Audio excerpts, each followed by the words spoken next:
Hey, hello, leaders. This is Paul Grau Jr., and welcome to Run to Your Leadership Challenges. So, today is episode 199 of season 10, and it's going to be a very special episode. Special for me, but it's special for me because I'm going to celebrate and reflect. I'm going to celebrate because my second daughter, Gabrielle, or Gabby, that we call her, got married this past Sunday on May 4th, Star Wars Day. Isn't that cool? And, she got married to Mr. Aaron Dieguez Ibanez. And I could not be happier than what I am right now. And this is a personal episode because I'm going to share a few things. But at the same time, I'm going to tell you how leadership is, this hits close to the heart of leadership, because leadership is a lot like being a parent. And I'm going to explain this as I go. But first of all, I just want to congratulate Aaron and Gabrielle for their marriage, because I'll tell you, I had the honor of officiating, and we all flew up to New York City. She got married in Central Park in Copcot, a little gazebo that was covered with wisteria, and it was beautiful. And just being there in the middle of Central Park, in the middle of New York City with all the noise around, it was just so peaceful. And you could just feel the love. And I'm proud of my daughter, and it was a very special time. So we had a great time in New York City. If you haven't gone and visited New York City, don't be nervous or afraid of it. Just go and experience it, because we did a lot in about 2.5 days total. We did a whole lot. But anyway, saying goodbye to a daughter, in a sense, walking her down the aisle is one of the greatest, feelings, one of the greatest moments of my life. Getting married and having a child, in my case, 5. We have 5 kids. They are all special days, and walking my daughter down the aisle is right up there with all the others as far as the best of the best. And being able to officiate the wedding makes it even more special, because, I'm the one kind of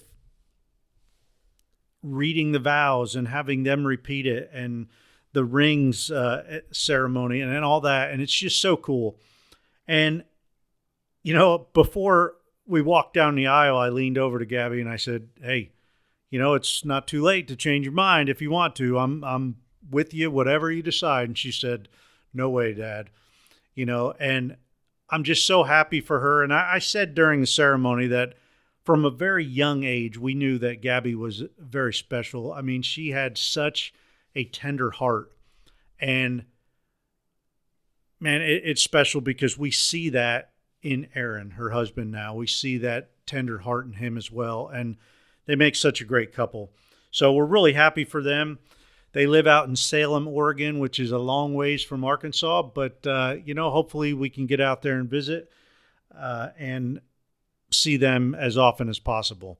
And Aaron's got a little daughter, which is now, I guess, my granddaughter, which is really cool. I was a grandfather-in-law or grandfather overnight, which is so awesome. Gabby and the little girl, Cecilia or Ceci, they get along so good. And there's one picture that Gabby's just smiling and Ceci's there. And I know Ceci loves Gabby. It's mutual. And it's just awesome to see it all come together. But I promised you to share with you that leadership is very, this is a personal message that I'm sharing today, but it's very close to the heart of leadership, because essentially leadership is a lot like being a parent.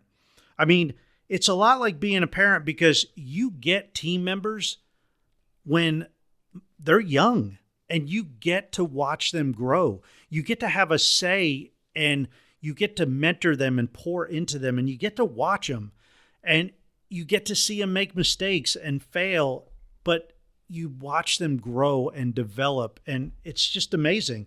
You're there to mentor them all the time. Like it or not, you're mentoring them all the time because they are watching you. You are under a magnifying glass when it comes to your team members, especially the young team members, because they're looking at the leaders to see what to do. They might know what to do, but they do what you do, not what you say necessarily. And, let's face it, being a parent, your kids leave. Well, being a leader, it's the same thing. Sometimes, or in today's world, eventually, they're going to leave. And that hurts. It's painful when your kids leave.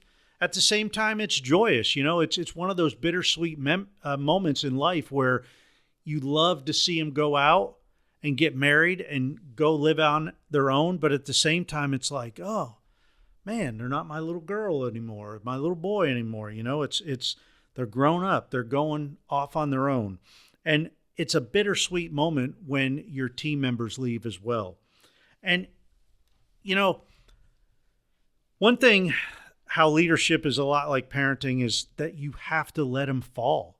As a parent, we can't be those helicopter parents that are constantly just coddling our children. If we do, they're never going to know what the real world's like. Well, being a leader is the same way. You need to watch your people fall sometimes. Intentionally let them fail, because failure might put a bitter taste in their mouth and it might really discourage some, but you can be there to pick them up. And when they fail, and when you let them fail intentionally and then you follow up behind them and say, man, you did exactly what I wanted you to do. What did you learn? You can always start asking those questions. What did you learn from this failure? And man, I know my kids have heard that a lot over the years. And then, you also have to discipline your team members. As a leader, as a parent, we discipline our kids, and it freaking hurts at times. I know exactly what my parents meant when they said, oh, it hurts me more than it hurts you. And of course, we used to get a belt a lot when I was growing up. That's very seldom nowadays. I mean, with my younger kids, I don't know if they've ever seen a belt. Maybe a few times, but I mean, it is just, you got to discipline them in some way, shape, or form. Now, the biggest form of discipline is probably taking away their phone, or taking away their time on their games, because that's what they love. So when you figure out what your people love, you can discipline them in a way that you don't have to spank them. You don't have to, spank them or punish them in that way. You just take things away. And that's that negative reinforcement. You take something away so you can see a change in their behavior. Now, like I said, the discipline really hurts. Watching them fall and fail really hurts. And if it's not hurting, I'm not sure that, well, I'm gonna stop right there. I will say this. Great leaders love their team members. Great leaders love their people. They know them inside and out, and they love them. And, it's like I've had some subpar performers over the years that have worked for me. But the thing is, they were my team member. They were a part of my team. And if anybody wanted to discipline them, they better go through me first. And that's the same way with being a parent. You don't want other parents just stepping in and disciplining your kids. You want them to bring it to your attention, and you will handle it. And you love your people because you see them. You saw them when they were young and raw and didn't have a whole lot of skills. And then you see them later in their careers when they're better and better and better. And, I'll go one step further. Being a leadership is a lot like having a daughter. Because if you have a daughter, you know what it's like to be that dad in their life. Man, you're willing to protect them from anything. And being a leader, we protect our people. Crap might roll downhill, but you know what? I'm the blockage right here. The crap ain't going to roll no further. I'm going to take that and filter that and then talk to them and discipline them or pass it down to them the way they need to hear it. And everybody is a little bit different. Based on a disc, you know how to talk to certain people. You know how to discipline certain people. Because if you can narrow down where they fall on a disc assessment, you know exactly how to communicate with them in the best manner possible. Now, besides protecting them, being leadership's a lot like having a daughter, because no one is ever going to be good enough for your daughter. Well, it's the same thing with a team member. No team out there is going to be good enough for your team member, especially once you grow them up and you get them to the point where they're skilled and motivated and they can do their job to the best of their ability, and it's great. You're proud of that, and you just don't want to hand them off to any old team and have them go off on their own. You want to protect them. Well, that is, so you seek out, you filter through the boyfriends and the other teams that are kind of trying to maybe steal them away, and you guide them through that process. And when like I said, nobody's ever good enough until they found somebody that's good enough for them.